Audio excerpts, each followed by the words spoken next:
The month of May is brought to you by Peak and by Drag Racing Bracket Bonanza. Join thousands of other players and compete for unique prizes as you try and guess the perfect bracket at every NHRA national event. Join for free at the link below.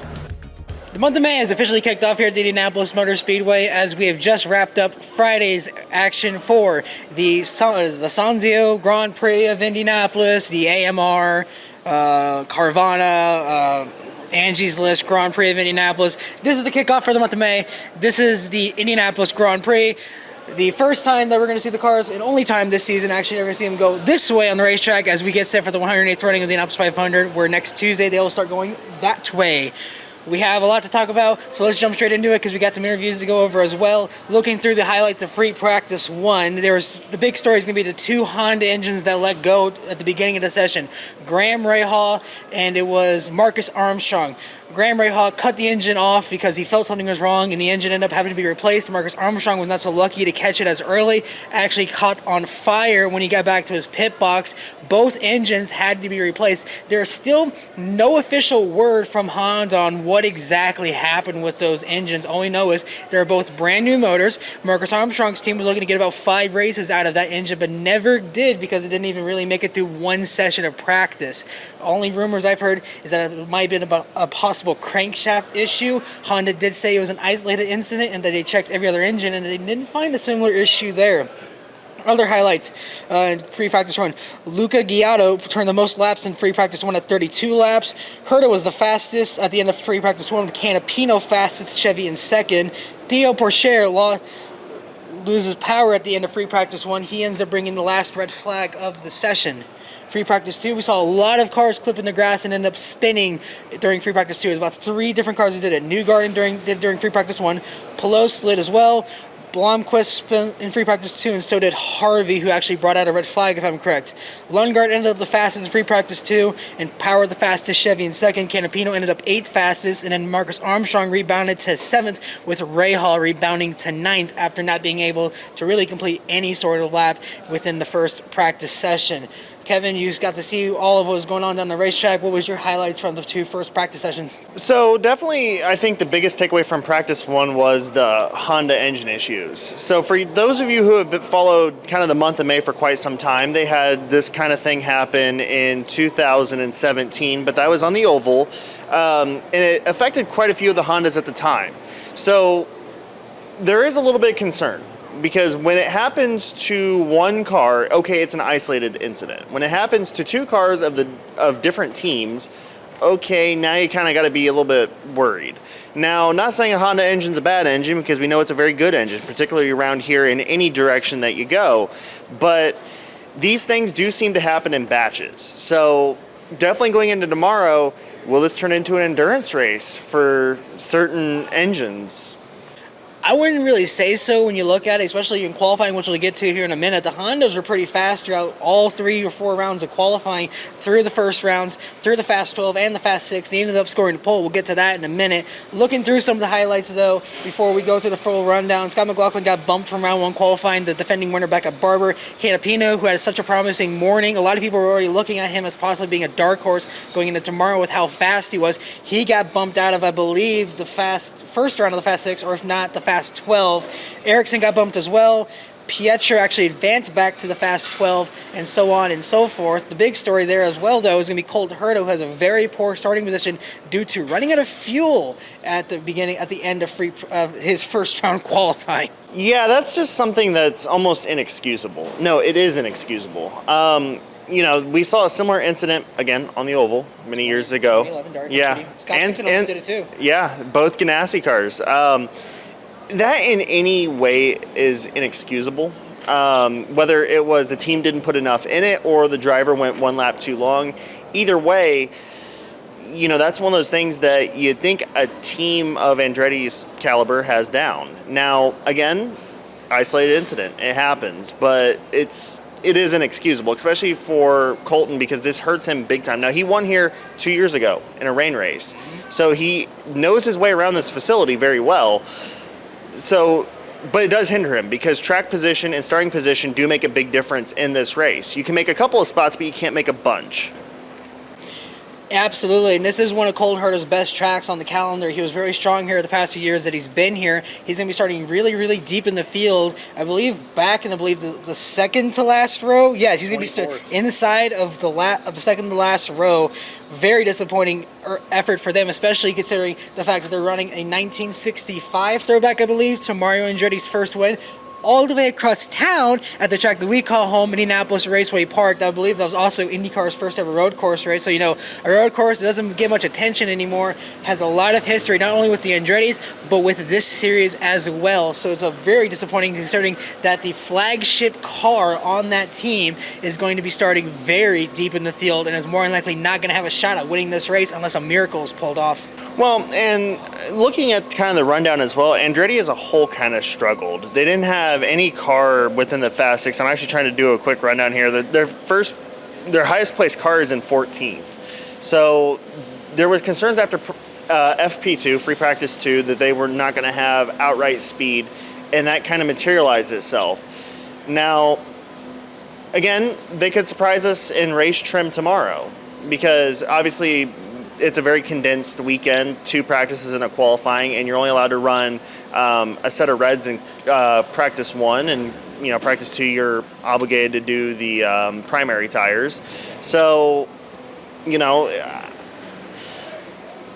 Andretti just hasn't been great on road course setups this year. Absolutely. And then looking through the qualifying results today, these are now official, by the way. It was sent out during the Indy NXT race that these were made official. Starting on pole is going to be Alex Palou. This was the race last year where he made a statement win, dominating last year's Grand Prix of Indianapolis, that went on to go and win his second NTT IndyCar Series Championship. Christian Lundgaard going to line up second. I believe he was on pole last time we were here as well. This is a track that is very, very fast for that Ray Haller and Milanigan team. They might not be fast anywhere, especially on the oval at this track. They believe they got it turned around, but a very strong result for Ray Haller and Milanigan today. Yeah, absolutely. And again, last year we saw Ray Hall go from the highs of highs. They were on the pole in both races here, but primarily the month of May race is kind of what matters now. And it was Christian Lundgaard. They had a very good overall race, but we saw it fall apart on the oval. Looking through the rest of the running order as well, Will Power in third, Joseph Newgarden in fourth. The big 2 storylines with the push to pass penalty going back into here. Joseph Newgarden and Will Power, both their pit stands are very much empty, very much absent due to the suspensions of their crew chiefs, their engineers, all that sort of stuff. They're actually in Laguna Seca right now, not supposed to be in the state of Indiana. Pato O'Ward qualifies 5th. Scott Dixon back in 6th. Alexander Rossi is the first car not to make the Fast 6. He qualifies 7th. Marcus Armstrong, a great rebound in 8th. So for Graham Rahal, both of the Honda engines that blew up, top 10 starting spots, and Felix Rosenquist, who had a very strong start to qualifying for the first 3 or 4 races, now ends up short, not making the Fast 6 for the first time here this season. So looking at 11th, Pietro Fittipaldi, the third of the RLL cars, again, very strong. The 30 car historically hasn't been the strongest of the RLL bunch, and the fact that they're able to get him bumped up to 11th is a really good story for them. In 12th, we got Renus VK. Ed Carpenter Racing, they're not really known for being the best on road courses, so that's a pretty decent result for them, and they showed pretty good practice pace. 13th, Scott McLaughlin. 14th, Kyle Kirkwood, the top of the Andretti's. 15th, Augustin Canapino. Fantastic showing today from the Juncos Hollinger team. I don't think anybody expected them to be where they were in practice. 16th, Santino Ferrucci. Just barely missed out on advancing to round number 2 from Group 1 qualifying. 17th, Jack Harvey with Dale Coyne Racing. 18th, Teo Porcher. Gotta get used to that one. 19th, Linus Lundqvist in the Chip Ganassi Racing entry. 20th, Christian Rasmussen. 21st, Marcus Erickson. 22nd, Luca Giotto in the Dale Coyne Racing with Rick Ware Racing entry. 23rd, Roman Grosjean and the other Juncos Hollinger Racing car. 24th, Colton Herta, obviously affected by that by running out of fuel. 25th, Kiffin Simpson. 26th, Tom Blomqvist with the second Meyer Shank Racing entry, and then 27th, and rounding out the field, Stingray Robb for AJ Foyt Racing. All right, so that's going to wrap up qualifying here. We do have some interviews, but before we hop into that, let's hear a word from today's sponsor. Protect your vehicle with Peak Original Equipment Technology. Our formulas match the vehicle manufacturer's technology requirements so that we have the perfect match for every vehicle. Martino Ferrucci, you just got bumped out of Q1, came also close to making it into Q2. Talk about how that round went for you. Yeah, obviously it's just a tight field this year. This track, it's obviously really tight with how it lays out and how short it is. So yeah, it's just breathe on it, and you're 10th in. So it's just that close. So is what it is, unfortunately. Coming off of Barber after the poor qualifying result you had there, now you come here and you're only a little bit over a 10th out of making it into the next round. How optimistic does it make you guys feel after how much of a struggle qualifying has been for you so far this season? Yeah, obviously we feel pretty good about it. Pretty sure we qualified like 8th in our group in Barber too. So it's like, it's like we keep missing it by this little bit. Once it starts to click though, it's gonna be good. But it's one of those things, man. You gotta be so perfect throughout the lap, especially at this place. Barber, you get a little bit more of a breather room, and we kind of screwed ourselves more on strategy than anything else. But no, we'll be fine for tomorrow. And we saw back at Barber, you kind of had that elbows out mentality where you're going to get the position no matter who's in your way. Is that the same kind of mentality you're going to be going into tomorrow as you try to tackle this road course? Yeah, why not? It's kind of fun racing like that. And some people deserve to be raced hard. And then obviously this track has been so good for you the past few years. You've been so close to winning the 500 alone. Now racing on this venue as well.